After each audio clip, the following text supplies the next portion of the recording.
আমাদের মণিপুরের বোনেরা, তাদের কি অবস্থা। মণিপুর জ্বলছে 3 বছর ধরে। দুটো ছোট্ট 6 মাসের একটি বাচ্চা এবং তার ভাই মায়ের সঙ্গে ঘুমিয়েছিল। মা রাতের বেলা 6 বছরের না 5 বছরের ছেলে এবং তার ছোট্ট 6 মাসের বোনটিকে নিয়ে সে তার মায়ের সঙ্গে ঘুমোচ্ছিল। সে তো জানতো না যে একটা রকেট মিসাইল এসে তার ঘরে পড়বে এবং সে প্রাণ হারাবে, তার বোনটি প্রাণ হারাবে। আর মা এখনো হাসপাতালে আছে। তার দাদুর চোখের জল আমি দেখেছি। তিনি বলছেন যে আমি তো বলতে পারছি না আমার মেয়েকে যে তার দুটি সন্তান বেঁচে নেই, কিন্তু এখন তো বলতে হবে, সে জানতে পারবে। আমি জানি না আমি কি করব। সে কান্নায় ভেঙে পড়ছে। মোদিজির সময় হচ্ছে না। 3 বছর ধরে মণিপুর চলছে, মোদিজির সময় হচ্ছে না। আর সে বাংলায় এসে মিথ্যে প্রতিশ্রুতি দিচ্ছে, মহিলা সুরক্ষা নিয়ে কথা বলছে, মহিলাদের সম্মান নিয়ে কথা বলছে। একটা কথাও বিশ্বাস করবেন না।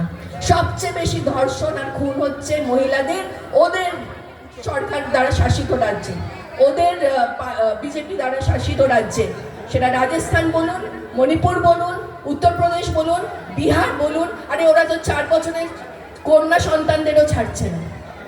তাই মা বোনেদের আবারও বলছি, অনুরোধ করছি যে নিজেরা যদি ভালো থাকতে চান, আপনাকে মমতা দি বা টিএমসি বা জুন মালিয়া বা উজ্জ্বল বিশ্বাসের জন্য ভোটটা দিতে হবে না। এবার ভোটটা দিন নিজেদের জন্য, নিজেদের এলাকার উন্নয়নের জন্য। কারণ বললাম না, যতই করো হামলা, আবার জিতবে বাংলা, আবার নবান্নে আসতে চলেছে বাংলাটা। আবার বলছি 29শে এপ্রিল 2 নম্বর বোতাম টিপে অবশ্যই উজ্জ্বলতাকে বিপুল ভোটে আপনাদের জয়ী করে আনতে হবে। সেই দায়িত্ব আমি আজকে এই মঞ্চ থেকে আপনাদের সকলে যারা যারা এসছেন আপনাদের সকলকে বলে গেলাম এবং আশা করব যে 4 তারিখে আমরা সবাই আনন্দে থাকবো, ভালো থাকবো এবং 4 তারিখ থেকে আবারও নতুন করে উন্নয়নের যাত্রা শুরু হবে মমতাদির হাত ধরে। নমস্কার। এত মানুষ যে এই গরম এবং ধুলো সত্ত্বেও আজকে এখানে এসে জড়ো হয়েছেন, সেটা দেখে সত্যি সত্যি ভালো লাগছে এবং বোঝা যাচ্ছে কতটা উৎসাহ এবং উদ্দীপনা নিয়ে তারা আজকে এসেছেন।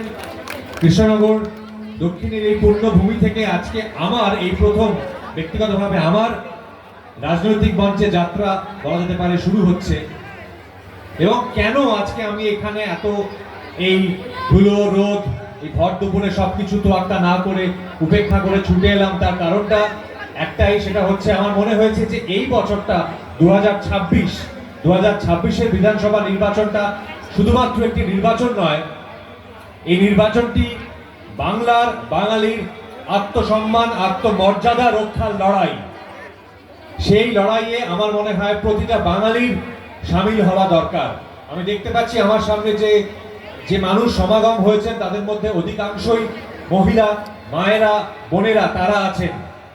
তাদেরকে একবার মনে করিয়ে দিই যে সেই সব রাজ্য থেকে, যেই সব রাজ্যে একের পর এক নারী নিগ্রহের ঘটনা ঘটে, মহিলাদের অপমান করার ঘটনা ঘটে, সেইখান থেকে বাইরের লোক এসে এই পশ্চিমবাংলার, যেটা এই বছরও সব থেকে নিরাপদ, মহিলাদের জন্য সব থেকে নিরাপদ রাজ্য বলে প্রমাণিত হয়েছে, সেই রাজ্যে এসে মহিলাদের সুরক্ষার কথা শুনিয়ে যাবে, মহিলাদের সুরক্ষা নিয়ে জ্ঞান দিয়ে যাবে, আর আমরা সেটা চুপচাপ শুনে নেব, এটা হতে পারে না।